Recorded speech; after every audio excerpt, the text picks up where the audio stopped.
शिक्षा और संस्कृति की आवाज जानी पहचानी उत्तराखंड मुक्त विश्वविद्यालय आपके लिए लेकर आया है 91.2 एफएम पर बदलते शहर की धड़कन। हेलो हल्द्वानी।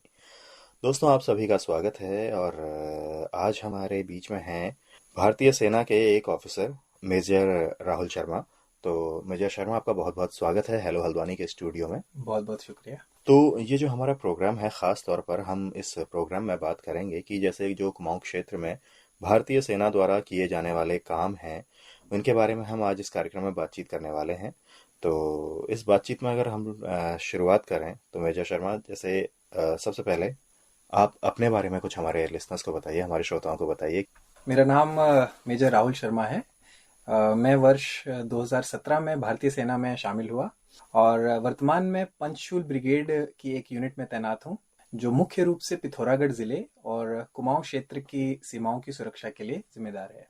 तो जैसे आपने बताया कि अभी आप यहाँ पर पिथौरागढ़ में तैनात हैं।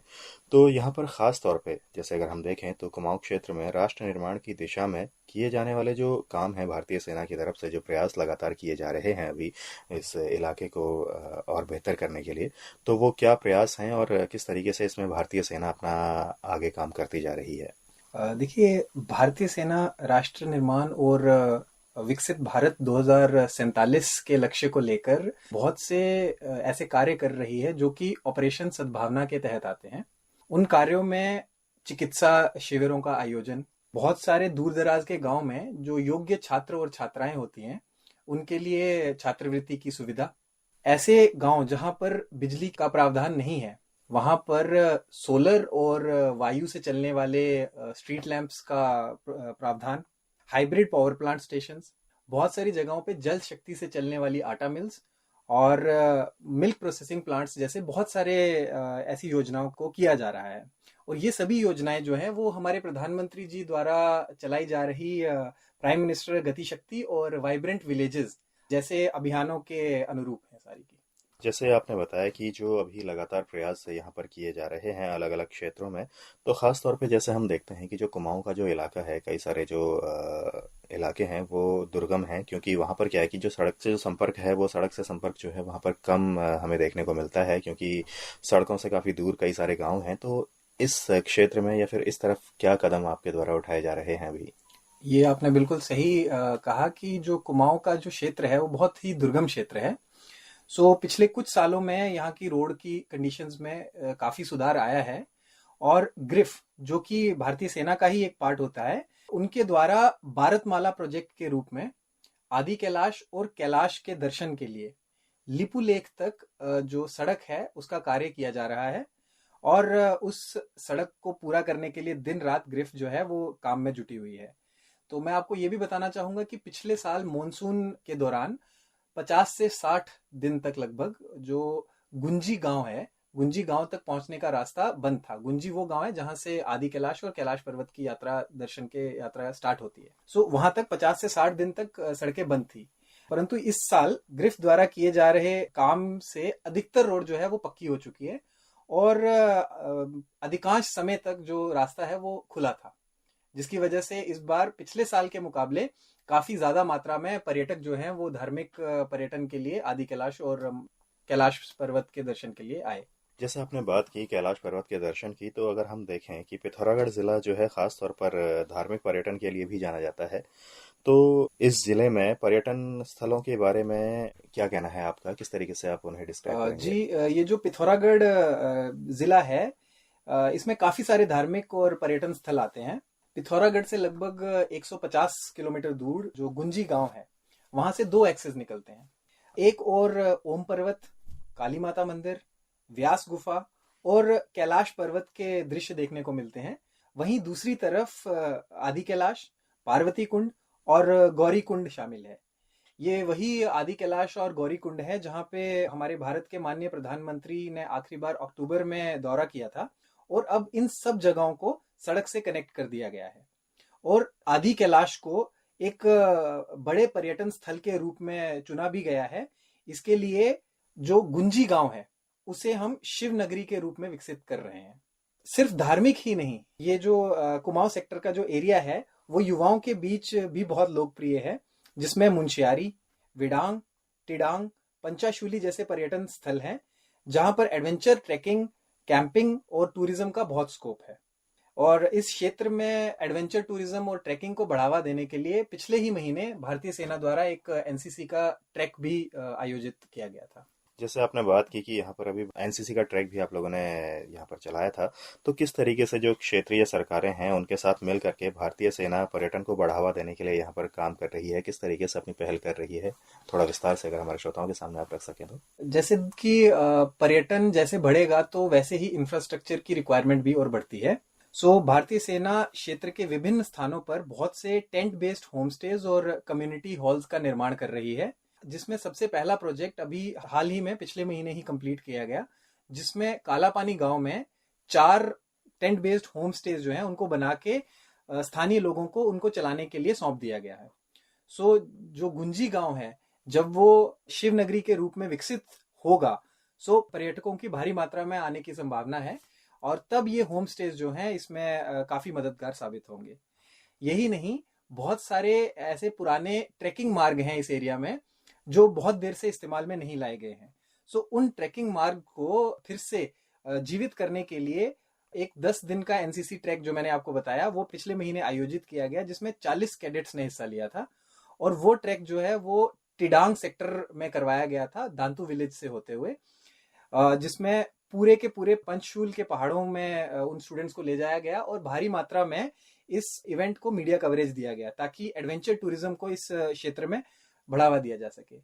सिर्फ ट्रैकिंग ही नहीं, इसके अलावा एक हाई ऑल्टीट्यूड ट्रैकिंग रूट, पूरा का पूरा रास्ता जिसको विकसित करने का जो अभी प्रयास भारतीय सेना शुरू करने वाली है वो जल्द ही सरकार के साथ मिलकर शुरू किया जाएगा। जैसे मेजर शर्मा आपने बताया कि काफ़ी हद तक प्रयास यहाँ पर किए जा रहे हैं क्षेत्र का विकास करने के लिए, तो जैसे पर्यटन को लेकर के तो काफ़ी सारी बातें अभी आपने हमारे श्रोताओं के सामने सविस्तार रखी हैं, तो इसके अलावा भी जो वहाँ का जो ग्रामीण समुदाय है उसके विकास के लिए और क्या कुछ खास कदम उठाए जा रहे हैं। जैसे आपने कुछ एक संक्षेप में तो आपने हमें शुरुआत में ही बता दिया था कि वहाँ पर काफ़ी कोशिशें चल रही हैं, तो एक बार विस्तार से आप हमारे श्रोताओं के सामने ये बातें रख लेंगे। कुमाऊं क्षेत्र बहुत जटिल और दुर्गम क्षेत्र है। सो वहां पे रहना ही एक अपने आप में चैलेंज होता है। सो भारत सरकार द्वारा बढ़ावा दिया जा रहा है वाइब्रेंट विलेजेस को। सो उसके रूप में बहुत सारे ऐसे गांव हैं कुमाऊं क्षेत्र में जिनको चुना गया है विकसित करने के लिए। सो हमने उन स्थानीय लोगों और ग्राम पंचायतों के साथ मिलकर इन गांव में आबादी के पुनः वापसी की प्रक्रिया को शुरू किया है। सो उनको वापस लाने की प्रक्रिया को मद्देनजर रखते ही हमारे जो सद्भावना के प्रोग्राम्स हैं या सद्भावना के प्रोजेक्ट्स हैं वो उसी के ऊपर आधारित है। हाल ही में हमने गुंजी के पास में 4 ऐसे वीरान गांव को अडॉप्ट किया है जिनमें हम अलग अलग तरह की गतिविधियों को अंजाम देंगे ताकि वहां से पलायन किए गए लोगों को वापस उन गांव में बुलाया जा सके और इन गांव को विकसित किया जा सके। इन गतिविधियों में जैसे कि आप बिजली और पानी की सुविधा, रोजमर्रा की जिंदगी में यूज होने वाली चीजें जैसे कि छोटी छोटी दुकानें, कारखाने, ये सब जो है ये सद्भावना के तहत वहां पे बनाए जा रहे हैं। इसी के साथ चलते चलते सरकार की पहल को देखते हुए बहुत सारी ऐसी टेलीकॉम कंपनीज हैं जिन्होंने अपने संचार नेटवर्क को बढ़ावा देने के लिए और सुधारने के लिए उस क्षेत्र में बहुत से टावर्स की स्थापना की है, जो कि उस इलाके की ओवरऑल डेवलपमेंट और एडवेंचर टूरिज्म को बढ़ावा देने में योगदान करेगा। तो मेजर शर्मा, जैसे आपने हमारे श्रोताओं के सामने काफ़ी सारी बातें रखी कि किस तरीके से सरकार के साथ मिलकर भारतीय सेना जो है पिथौरागढ़ ज़िले के विकास के लिए लगातार अभी काम कर रही है, तो जैसे इन सब कामों के साथ में क्या वहाँ पर जो ग्रामीण हैं उनके लिए चिकित्सा की भी कोई सुविधाएं प्रदान की जा रही हैं? देखिए, आमतौर पर भारतीय सेना जिन जिन इलाकों में डिप्लॉयड होती है, सो हम गांव वालों को हमेशा अपने साथ लेकर चलते हैं क्योंकि वो ऐसे दुर्गम इलाके होते हैं जहाँ पे बहुत सारी फैसिलिटीज नहीं होती हैं। सो जितने भी गांव बॉर्डर्स के पास में होते हैं वहां पे गांव वालों को चिकित्सा प्रदान करने के लिए मेडिकल इंस्पेक्शन रूम्स होते हैं। ये मेडिकल इंस्पेक्शन रूम्स 24 घंटे दिन रात जो है कार्यरत रहते हैं। तो यहाँ पे ग्रामीण अक्सर अपनी समस्याओं के साथ आते हैं और उन्हें इमरजेंसी चिकित्सा सहायता और दवाइयाँ प्रदान की जाती हैं। सिर्फ वहाँ के गांव वाले ही नहीं, जो भी वहाँ पे पर्यटक भी आते हैं उनको भी बेसिक मेडिकल फैसिलिटी जो है इन मेडिकल इंस्पेक्शन रूम में दी जाती है। अभी नियमित मेडिकल फैसिलिटीज के साथ साथ भारतीय सेना हर साल 10 से 15 स्पेशल मेडिकल कैंप्स इन गांव में आयोजित करती है, जिनमें सभी गांव वालों को मुफ्त दवाइयां और परामर्श दिया जाता है।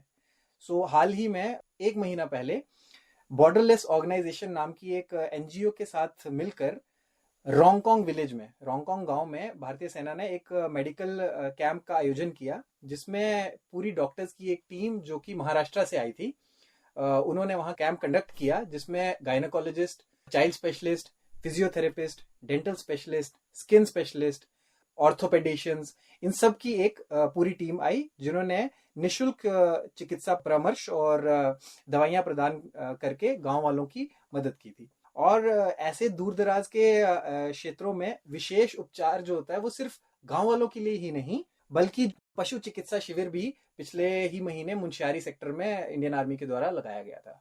तो मेजर शर्मा, आपने बताया हमारे लिसनर्स को कि किस तरीके से वहाँ पर चिकित्सा सुविधा भारतीय सेनाएं लगातार वहाँ के जो क्षेत्रीय लोग उन्हें तो दे ही रही है, साथ ही जो वहाँ पर पर्यटक भी वहाँ पर आ रहे हैं उन्हें भी इसका लाभ देखने को मिल रहा है, उन्हें भी इसका लाभ मिल रहा है। तो इस इलाके में अगर देखा जाए तो धार्मिक पर्यटन तो अपने आप में काफ़ी बेहतर एक विकल्प है ही। क्या इसके अलावा भी और भी कई तरह की एडवेंचर एक्टिविटीज़ या फिर साहसिक गतिविधियां यहाँ पर हो सकती हैं, और अगर हो सकती हैं तो उनको किस तरीके से बढ़ावा दिया जा सकता है? बिल्कुल, ये इलाका काफी दुर्गम और काफी सुंदर इलाका है। इस वजह से युवाओं के बीच में ये इलाका बहुत लोकप्रिय है। इस क्षेत्र में trekking, trail running, cycling, bike expedition, river rafting और सर्दियों के दौरान इवन स्कीइंग जैसी विभिन्न एडवेंचर गतिविधियों का विकास होने की बहुत संभावना है। और अब तो बेहतर कनेक्टिविटी के चलते गवर्नमेंट और प्राइवेट एजेंसीज के लिए एडवेंचर टूरिज्म को यहाँ पे बढ़ावा देना बहुत आसान हो गया है। इस क्षेत्र में इस विकास के चलते छोटी छोटी जो कारखाने हैं और युवाओं के लिए जो होम स्टेज का सामान्य रोजगार जो है, इसके अवसर ज्यादा प्रदान हो सकते हैं। और ये सभी मिलकर जो बाहर के लोगों का इन्वेस्टमेंट इस जगह की डेवलपमेंट के लिए उसको बढ़ावा देगा। और इंडियन आर्मी का ये मानना है कि सरकार के साथ मिलकर हम इस एरिया को आने वाले कुछ सालों में गुलमर्ग, पहलगाम या सोनामर्ग जैसे एरियाज की तरह पूरी तरह से विकसित बनाए।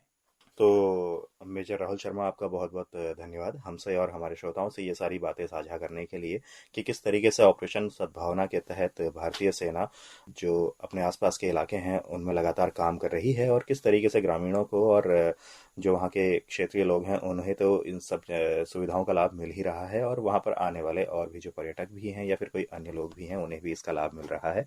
तो मेजर शर्मा, आपका बहुत बहुत धन्यवाद। बहुत बहुत शुक्रिया।